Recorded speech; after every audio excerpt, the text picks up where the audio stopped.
ذكر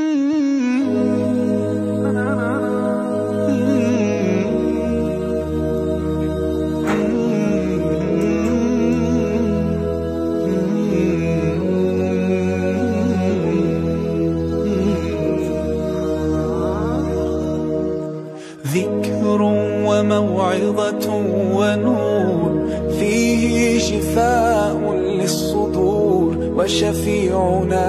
يوم النشور آياته تروي المذان وصفاته نبع الهدى نلقى الجنان بحبه لن تستقيم حياتنا إلا به هو القرآن والفرقان إليه تنصت الأكوان وفيه تعطر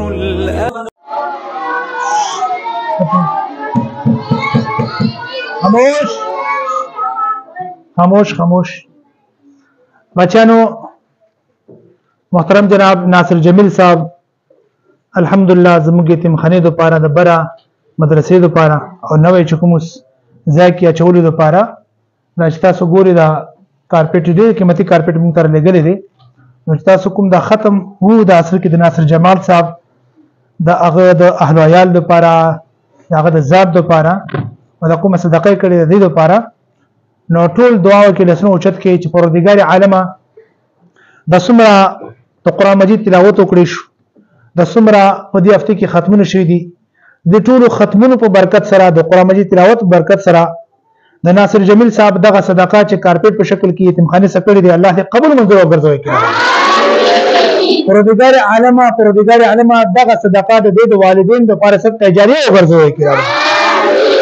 پروردګار عالمه په اولاد کې برکت واچوي پروردګار عالمه دنیا آخرت ښایسته کړي پروردګار عالمه دغه صدقه دوی دپاره د رسول الله صلی الله علیه وسلم د روضې مبارک کې د بار بار زیارت سبب وګرځوي کړه یا الذین دغه یتیمخانې کې دغه یتیمانو کفارت حواله سره څوک چې موږ سره تعاون کوي هغه ټول معینون ته اجر ثواب نصیب کړه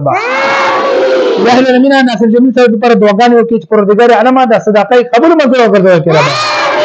یا الله یا الذین څوک چې دا کارپېټ باندې قرآن مجید تلاوتونه کیږي ذکرونه کیږي منځونه کیږي د ټول ثوابونه د محترم جناب ناصر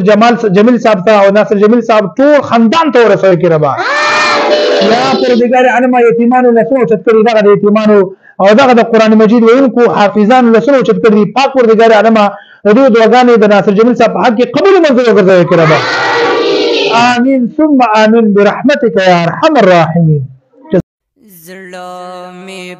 यतीम की कफालत जन्नत का हुसूल भी रिफाकत रसूल भी। आपकी अतियात सदक़ात और ज़कात एक यतीम की ज़िंदगी बदल सकती है। आइए यतीमों की बेहतरीन तालीम तरबियत और उनको रोशन मुस्तक़बिल देने में हमारा साथ दें। एक यतीम संभालें और अपनी आखिरत संवारें। अपनी ज़कात व अतियात एतमाद के साथ मदरसा बैतुल अमन अमनकोर यतीमखाना को दीजिए।